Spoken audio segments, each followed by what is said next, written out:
Good day students. आज की हम क्लास में पढ़ेंगे व्यक्तित्व विकास। और व्यक्तित्व विकास के अंतर्गत हम पढ़ेंगे कि विभिन्न मनोवैज्ञानिकों ने व्यक्तित्व का क्या वर्गीकरण दिया है। अलग अलग वैज्ञानिकों ने वर्गीकरण अलग अलग मूल्यों या अलग अलग आधारों पर दिया है। तो आज हम बात करेंगे स्प्रेंगर का वर्गीकरण। स्प्रेंगर ने व्यक्तित्व का वर्गीकरण व्यक्ति के कार्यों, व्यवहारों व मूल्यों के आधार पर निम्न प्रकार से किया है। पहला, सामाजिक या सोशल। स्प्रेंगर ने यह बताया कि यदि किसी के व्यक्तित्व को अपन को परखना है कि वो किस पर्सनैलिटी का है या कैसा उसका व्यक्तित्व है, तो हमें उसके कार्यों को देखना होगा, उसके व्यवहार को देखना होगा, उसकी वैल्यूज़ को देखना होगा, मूल्य जीवन के प्रति उसके क्या वैल्यूज़ हैं, और उन्हीं के आधार पर उसने वर्गीकरण किया। तो उसने कहा कि एक पर्सनैलिटी होती है सामाजिक। जैसे हम किसी को देखते हुए कहते हैं ये बहुत सामाजिक प्राणी है, सामाजिक जो समाज के लिए काम करता हो। वैसे व्यक्ति जिसमें समाज के लोगों के साथ मिलने जुलने, उठने बैठने, संपर्क बढ़ाने एवं सुंदर सामंजस्य बिठाने की क्षमता होती है, वे सामाजिक व्यक्तित्व वाले होते हैं। हमने देखा होगा कि हमारे आसपास या आस पड़ोस में कुछ ऐसे लोग रहते हैं जो यदि महफिल में होते हैं तो उनकी उपस्थिति सबको बहुत अच्छी लगती है, और जब अनुपस्थित होते हैं तो सब उनको बहुत मिस करते हैं। या कोई भी ऐसा अवसर होता है तो उनको याद करना और जरूरी हो जाता है, उसको सब जने याद करना चाहते हैं। तो ऐसे लोगों को सामाजिक कार्यों में जो रुचि होती है, तो ऐसे लोग कहलाते हैं सामाजिक व्यक्तित्व वाले। वे समाज के हित में कार्य करते हैं, सामाजिक क्रियाकलापों में बढ़ चढ़कर भाग लेते हैं तथा समाज को एक नई दिशा प्रदान करते हैं। वे आगे चलकर सामाजिक कार्यकर्ता व समाज सुधारक बनते हैं। फिर आता है कलात्मक या सौंदर्यात्मक एस्थेटिक।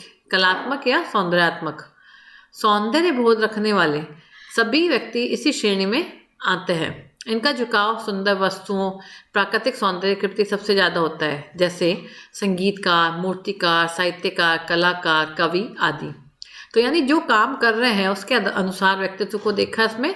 तो एक आता है सौंदर्य बोध वाला, जो सुंदरता के संदर्भ में काम करता है, जैसे संगीतकार होता है, मूर्तिकार होता है, साहित्यकार होता है, कलाकार होता है। ये कहलाते हैं एस्थेटिक पर्सनैलिटी वाले व्यक्ति। देन आता है धार्मिक एंड रिलीजियस। जिन लोगों को धार्मिक कार्यों में रुचि रहती है, जो नित्य प्रति पूजा पाठ, ध्यान, ईश्वर आराधना में लिप्त रहते हैं, जो अपने आप को श्री हरि के चरणों में समर्पित कर देना चाहते हैं, परम पिता परमेश्वर के प्रति असीम श्रद्धा भाव रखते हैं और धार्मिक व्यक्तित्व वाले होते हैं, आगे चलकर ऐसे व्यक्ति पुजारी, पादरी, संत, महात्मा, देवी आदि बनते हैं। तो धार्मिक व्यक्तित्व वाले व्यक्ति ऐसे कहलाते हैं जिनको देखकर हमें ऐसा लगता है कि ये भगवान के कोई फरिश्ते हैं या भगवान का अवतार है, या जिनके प्रति हमें श्रद्धा भाव जागता हो। तो ऐसे व्यक्तित्व वाले को कहलाता है धार्मिक, रिलीजियस। तो ऐसे पादरी होते हैं या पुजारी होते हैं, वो धार्मिक व्यक्तित्व वाले होते हैं। फिर आता है पॉलिटिकल यानी राजनीतिक। वे लोग जिनकी रुचि राजनीति में रहती है और जो सक्रिय रूप से राजनीति में भाग लेते हैं और सत्ता पाने के लिए संघर्ष करते हैं, वे राजनीतिक व्यक्तित्व वाले होते हैं, जैसे राजनीतिज्ञ, नेता। पॉलिटिकल वाले को समझाने के लिए हमें जरूरत नहीं है कि हमने देखा होगा कि कई लोगों को देखते रहते हैं, यार बिल्कुल इसमें डिप्लोमेट है, बिल्कुल इसमें लगता है, देखता है कि ये नेता बनने लायक इसमें गुण है ना, तो वो कहलाता है पॉलिटिकल व्यक्तित्व वाला व्यक्ति। देन आता है आर्थिक, इकोनॉमिकल। इस श्रेणी के अंतर्गत वे लोग आते हैं जिनका तन मन धन कमाने में लगा रहता है। इसके लिए धन ही सब कुछ होता है। ये सारे नाते रिश्तेदारों को भूलकर धन कमाने में व्यस्त रहते हैं। किसी भी तरीके से धन कमाना इनका प्रमुख उद्देश्य रहता है, जैसे दुकानदार, व्यापारी, उद्योगपति आदि। अब यहाँ पर हम ये नहीं कहेंगे कि सारे दुकानदार या सारे व्यापारी आर्थिक इकोनॉमिकल व्यक्तित्व वाले व्यक्ति होते हैं, लेकिन हमने देखा है कि कुछ लोग ऐसे होते हैं जिनके लिए पैसा ही सब कुछ होता है, रिश्ते उनके लिए बहुत मूल्य नहीं रखते हैं। उनके लिए प्रायोरिटी होती है कि हमें पैसा कमाना है, वो कैसे कमाना है ये उनके लिए कोई मायने नहीं रखता है। यदि आर्थिक व्यक्तित्व वाला व्यक्ति होगा तो वो फिर धर्म के विपरीत जाकर भी पैसा कमाएगा, लेकिन यदि धार्मिक वाला होगा तो वो अर्थ उपार्जन तो करेगा, दुकानदार तो होगा, व्यापारी होगा, लेकिन उसमें एक अपनी वैल्यूज, मूल्य रहते हैं कि मुझे किसी दुखी प्राणी को दुख नहीं देना है, या अनैतिक तरीके से पैसा नहीं कमाना है, धन नहीं कमाना है, रिश्तों को मान्यता देनी है। तो आर्थिक वाले वे व्यक्ति होते हैं जिनको पैसा ही सब कुछ होता है, जो पैसे को सर्वोपरि मानते हैं, और जैसे उनसे बात भी करेंगे ना तो वो हर समय उनकी बात पैसे से शुरू होगी और पैसे के ऊपर खत्म हो जाती है। देन आता है वैचारिक या थ्योरेटिकल।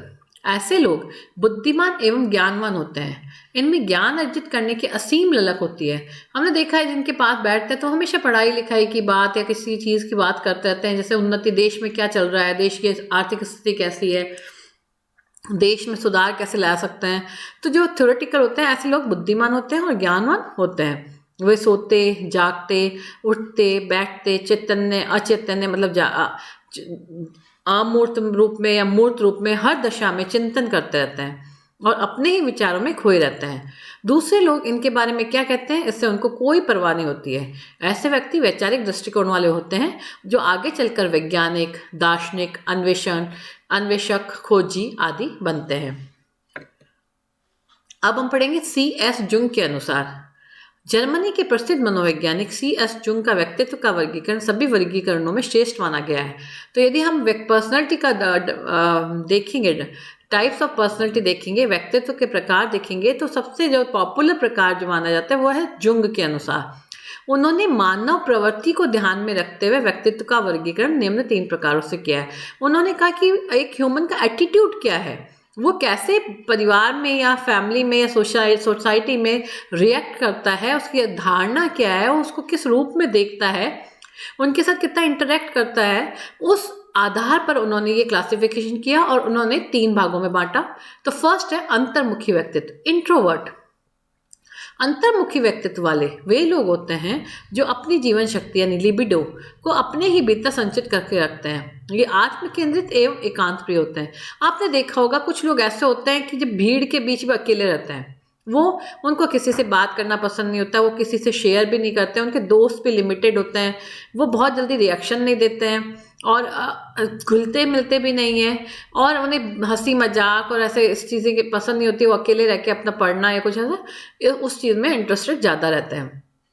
तो अंतर्मुखी व्यक्तित्व वाले जो बच्चे होते हैं उनकी निम्न विशेषताएं होती है। ये कम बोलने वाले, एकांत प्रिय एवं लज्जाशील होता है। तो सबसे पहले अंतर्मुखी व्यक्तित्व वाला जो व्यक्ति होगा वो कम बोलता है, एकांत में रहना पसंद करता है और शर्मीला भी होता है कि हर एक से मिलना जुलना, कोई उसके घर मेहमान चला जाएगा तो वो अलग कमरे में बंद हो जाएगा या बात नहीं करेगा।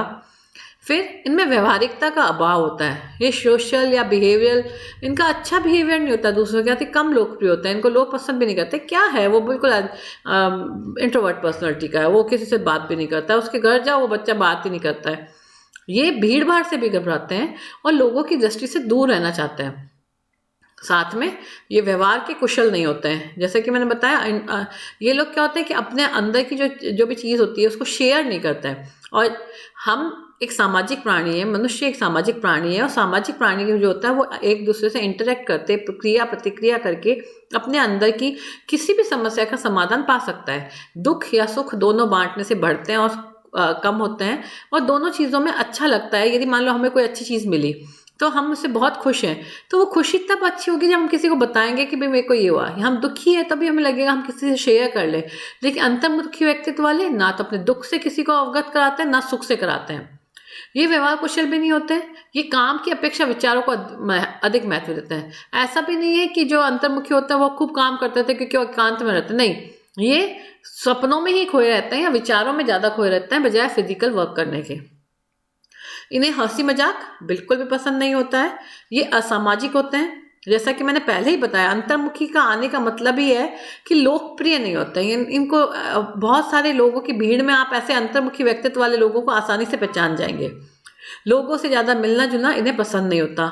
इनकी कार्य क्षमता बहिर्मुखी व्यक्तित्व वाले से अधिक होती है, क्योंकि एकांत में होता है तो इनका जो अटेंशन पावर होती है वो ज़्यादा होती है, तो ये काम तो ज़्यादा कर सकते हैं। लेकिन वही है कि भाई बहुमुखी व्यक्तित्व वाला व्यक्ति होगा तो उसके तो दोस्त भी आएंगे, उससे बात करेगा तो टाइम उसका उसमें वेस्ट हो सकता है। इनके पास में कोई टाइम को वेस्ट करने वाला नहीं होता है, तो ये इनकी कार्य क्षमता ज़्यादा होती है।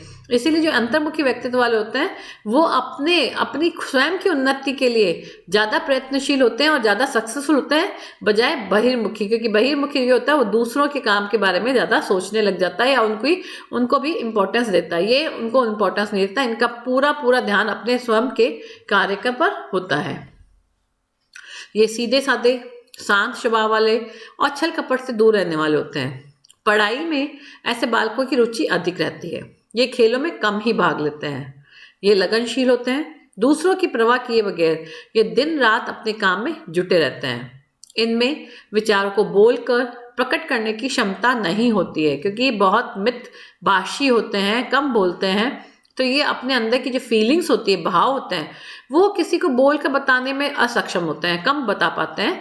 ये विचारशील तो होते हैं, चिंतन में लगे रहते हैं, लेकिन शेयरिंग नहीं होती है। ये अपने विचारों में ही खोए रहते हैं तथा दूसरों को अपने विचारों से प्रभावित करते हैं। ये दार्शनिक, वैज्ञानिक, अन्वेषक, लेखक और कवि होते हैं। ये कठिन परिस्थितियों से जल्दी घबरा जाते हैं, क्योंकि जो अंतर्मुखी होगा, क्योंकि वो अपनी समस्या किसी को बताएगा नहीं, तो उसको उस समस्या से स्वयं ही लड़ना होगा। और बहुत सारी समस्याओं का समाधान हम आपस में बातचीत करके निकाल लेते हैं कि अच्छा उसके साथ भी ऐसी समस्या हुई थी, तो ये तो सामान्य सी समस्या है, सबके साथ होती है, तो हम इसका सॉल्यूशन ऐसे निकाल सकते हैं, उसने ऐसा निकाला। लेकिन जो अंतर्मुखी व्यक्तित्व वाले होते हैं वो किसी से बात भी नहीं करते हैं, तो उन्हें पता ही नहीं होता है कि ये समस्या सामान्य समस्या है कि जटिल समस्या है, और इसका समाधान किस तरीके से किया जा सकता है। इसलिए जैसे ही कोई कठिन परिस्थिति आती है तो जल्दी से घबरा जाते हैं। ये आदर्शवादी होते हैं, आइडियल होते हैं, और भविष्य के विषय में अधिक सोचते रहते हैं, कल क्या होगा वो देखेंगे, ऐसा करना है। जबकि जो बहुमुखी व्यक्तित्व आते हैं वो आज में जीते हैं, जो करना है वो आज करना है, सबके साथ करना है, मिलकर करना है। इनमें शीघ्रता से निर्णय लेने की क्षमता नहीं होती, ये बिल्कुल आराम सोच के हाँ बताएंगे, और न ही वे लिए गए निर्णय पर शीघ्रता से अमल करते हैं। और यदि कोई निर्णय ले लिया तो ऐसा नहीं कि उसके पीछे पड़ जाए, उसको भी आराम से देखते हैं। इनमें असुरक्षा की भावना अधिक होती है, फलतः ये चिंतित रहता है। इसलिए ज़्यादा जो चिंतित रहता है, जो अंतर्मुखी वाले होते हैं ना, वह असुरक्षित होते हैं, इनसिक्योर फील करते हैं, क्योंकि कोई दोस्त नहीं होता। दोस्त हमारी लाइफ में इतना इंपॉर्टेंट होता है कि हमें ऐसा लगता है कि उसको सारा कुछ बताने के बाद हम हल्के हो जाते हैं, कि हमारे मन में अब कुछ नहीं बचा है। लेकिन यदि ये अंतर्मुखी व्यक्तित्व का कोई व्यक्ति होगा, या तो वो क्या करेगा, उसको लगेगा मेरी समस्या तो उसने किसी को बताई नहीं होती है, तो उसका हमेशा इनसिक्योरिटी लगी रहती है कि मुझे कोई समझ रहा है कि नहीं समझ रहा है, ये इस समस्या से मैं कैसे पार पाऊंगा, ये क्या होगा, ऐसा कैसे हो गया, मेरे साथ ही हुआ है कि सबके साथ होगा। इस तरह की चिंताएं इनको खाए रहती है, तो इसलिए ये चिंतित रहते हैं।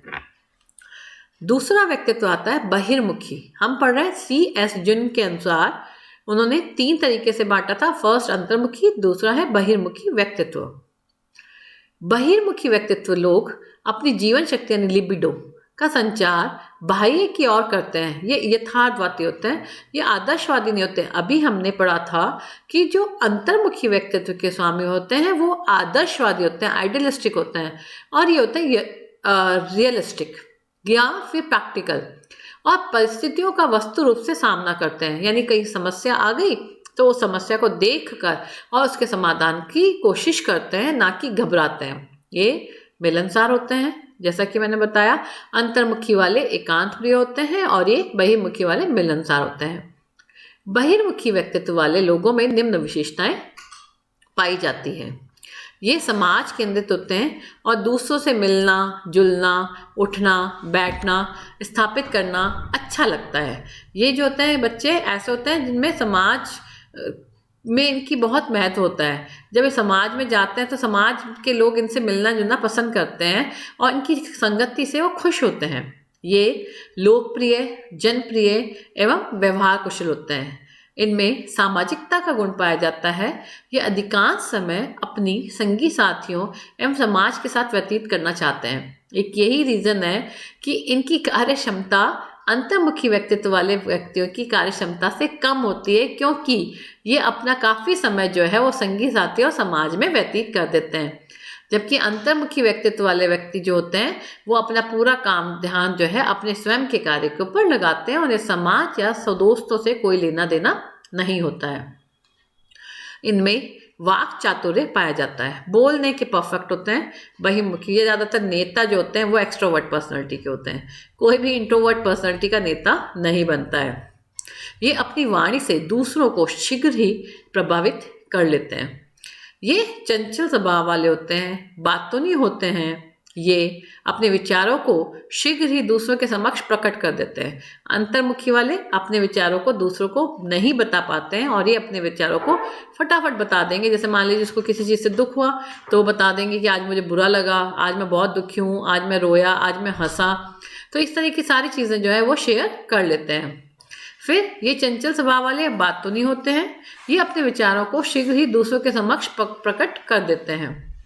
ये व्यवहारिकता को अधिक महत्व देते हैं, नैतिक आदर्शों के चक्कर में अधिक नहीं पड़ते हैं। मतलब ये प्रैक्टिकल होता है, ये आइडियलिस्टिक बातें नहीं करते हैं कि ऐसा होना चाहिए, वो should be and would be और मस्ट बी में ये विश्वास नहीं करते हैं। ये विश्वास करते हैं कि क्या है और क्या होना चाहिए, क्या अच्छा रहता है। ज़िंदगी को आसानी से निकालना है तो हमें किन्हीं बातों पे अटकना है या नहीं अटकना है, ऐसा लेना है कि नहीं लेना, कोई रास्ता हम अलग से भी निकाल सकते हैं। ये कठिनाइयों और मुश्किलों से जल्दी नहीं घबराते हैं, नवीन परिस्थितियों में शीघ्रता से समायोजन कर लेते हैं।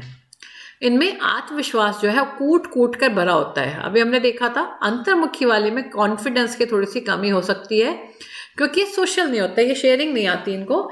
इनमें धनात्मक आत्म प्रत्यय पाया जाता है, ये पॉजिटिव होते हैं। कौन? बहिर्मुखी व्यक्तित्व वाले कॉन्फिडेंस से भरे हुए होते हैं और साथ ही पॉजिटिव होते हैं, यानी इन्हें भविष्य की बहुत ज़्यादा चिंताएं नहीं होती है। फिर इनमें क्रियाशीलता की भावना अधिक होती है, बहुत अधिक कर्मशील व्यक्ति होते हैं। इनका निर्णय लेने की क्षमता भी अधिक होती है और ये आसानी से कोई भी निर्णय ले लेते हैं और उस पर ये अमल भी करते हैं। जिसमें हमने पढ़ा था कि अंतर्मुखी वाले अमल नहीं करते हैं, ये अमल भी करते हैं। इनको निर्णय लेने की क्षमता अधिक होती है। ये वर्तमान की ओर अधिक ध्यान देते हैं, जो अभी हो रहा है उसके ऊपर ज़्यादा ध्यान देते हैं, भविष्य के बारे में ज़्यादा परेशान नहीं होते हैं। जीवन का सुख है आनंद पूर्वक भोग इन्हें ज़्यादा पसंद होता है, कि ज़िंदगी को बहुत अच्छे से जियो, खुश रहो और अच्छे से जीना है, उसी को पसंद करते हैं। ऐसा नहीं कि रोना पीटना ऐसा हो गया, मेरे साथ ही ऐसा हो रहा है क्या, ऐसा नहीं, ये पॉजिटिव होता है। बहिर्मुखी व्यक्तित्व वाले को अपनी प्रशंसा सुनना ज़्यादा अच्छा लगता है। उनको अच्छा लगता है कोई कहे ओ देखो कितना अच्छा आदमी है, देखो कितना मस्त है।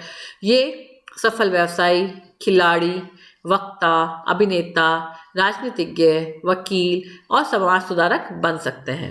ये होते हैं बहिर्मुखी। अब आता है उभयमुखी या एम्बिवर्ट। ये व्यक्ति जिनमें बहिर्मुखी एवं अंतर्मुखी दोनों ही प्रकार की विशेषताएं समान रूप से पाई जाती है, वे कहलाते हैं उभयमुखी। ऐसा व्यक्तित्व जो है वो सोने पर सुहागा जैसा होता है। उभयमुखी व्यक्तित्व की निम्न विशेषताएं होती है। सोने पे सुहागा हमने इसलिए कहा है कि क्योंकि हमने देखा कि कुछ पॉजिटिव पॉइंट जो है वो अंतर्मुखी व्यक्तित्व वाले में होते हैं, कुछ अच्छे पॉइंट्स जो है वो बहिर्मुखी वाले में होते हैं। तो इनमें क्या है, इन दोनों का बराबर गुण पाए जाते हैं, विशेषताएं पाई जाती है। तो इसके लिए ये एक तरह से बहुत ही परफेक्ट पर्सन माना जाएगा जो उभयमुखी व्यक्तित्व का होगा।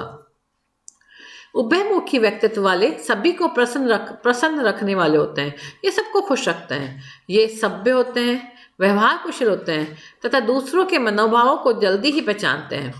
इनकी तर्क क्षमता अधिक होता है, तार्किक होते हैं। ये काफ़ी सोच समझकर विवेकपूर्ण निर्णय लेते हैं। क्योंकि इनमें अंतर्मुखी वाला एकांत है तो बहिर्मुखी वाली सामाजिकता भी है। तो ये सभी चीज़ें, व्यवहारिकता, आदर्शवादिता, यथार्थवादिता, इन सबको सोच समझकर उसके बाद ये निर्णय लेते हैं। इनमें कर्मठता एवं विचारशीलता दोनों ही गुण पाए जाते हैं, यानी कर्मशील भी होते हैं और विचारशील भी होते हैं। इनका व्यक्तित्व अत्यंत प्रभावशाली होता है और समाज में इनकी लोकप्रियता बनी रहती है। ये था जुंग के अनुसार व्यक्तित्व का वर्गीकरण।